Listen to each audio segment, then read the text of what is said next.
In case you haven't heard yet, UConn men's basketball team is headed back to the Final Four for the program's third trip in the past 4 seasons. I think we mentioned this. Yeah. In fact, Fox 61's Alexa Hurley has been following the team all season long, and she joins us now here in studio. So, Alexa, you've been along for the ride from Philly to D.C., but how's the team feeling now as they head off to Indianapolis?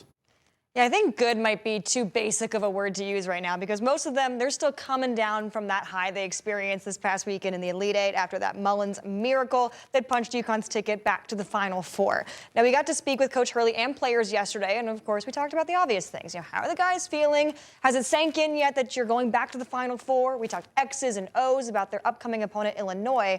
But I had a very specific question that I wanted to ask Coach Hurley. You know, it's no secret. He's a very superstitious guy. He always says that the day starts as soon as he puts on his underwear. So I was curious to find out if his superstitions change or adjust at all when it comes to the Final Four. Take a listen.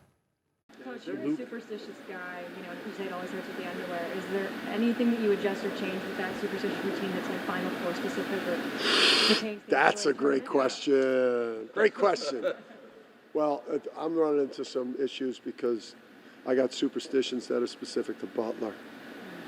Butler's in Indianapolis, Indiana. So we're going to try. They got the NIT going on at Butler. So I'm going to try to break into Hinkle and get the team in there for practice. Clothes-wise, I just wash everything that I had the last 2 weekends, and it just goes right in the suitcase. I'm bringing literally everything that I've been, toiletries, everything. Just take what I've had the last 2 weekends. Yeah, when you get that's a great question from Dan Hurley. I feel like that means that I've made it as a sports journalist, right? And he's just like me. I, too, am throwing everything in the wash, putting it back in the suitcase and heading out. But these media availabilities, they're a great time to obviously talk to players. And I think the highlight yesterday was obviously talking to Mullins and the players, just about the energy that they've been experiencing coming down from the Elite Eight and all that craziness. And they still haven't quite grasped, like, what exactly is going on right now. So I do feel like there's that expectation that UConn is going to make the Final Four. Right, they're going to go far, but it has been a tough road this season. I mean, I know that you've been watching them very closely. So while a lot of people across the country might just be like, oh, yeah, UConn's going all the way, talk to me about how surprised you are kind of that they've made it. When you go back to how the regular season ended, that loss at Marquette was kind of a gut punch before they went into the Big East tournament.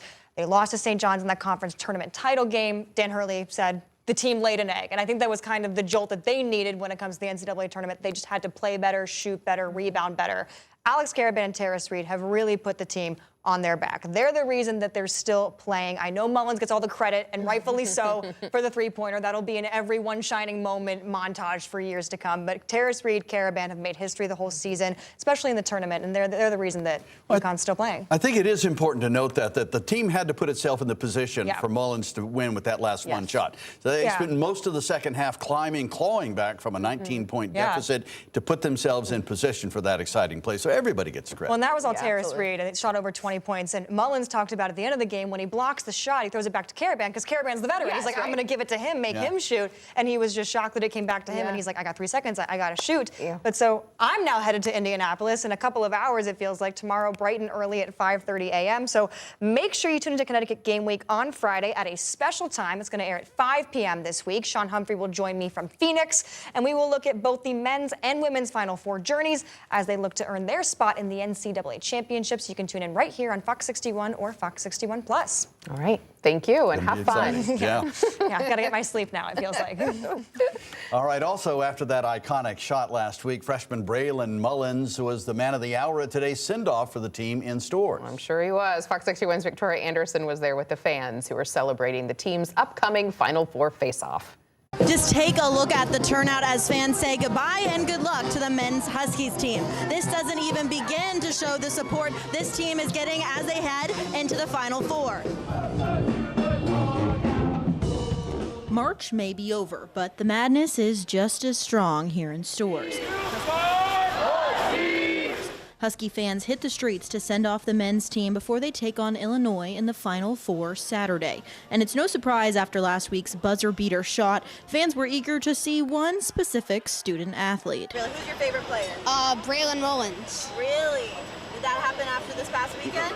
Yeah. Oliver Guite and his 2 sons, Bo and Leon, took the day off from school and work to send the team off as a family. Go Huskies! And for freshman Taylor Orbanowski, this fandom is also a family affair. Both my parents went to UConn. I go to UConn. Hopefully my brother will come here. We'll see. Freshman Zainab Alawala told us this isn't goodbye, just see you later. We hope they win, and we hope they come home with huge smiles on their face like last game. It was definitely all smiles for senior center Terrace Reed Jr., soaking in the love before what could be his final collegiate game. You've got Huskies! Huskies! You've got! Yes, sir, man. Love y'all, man. Y'all be safe.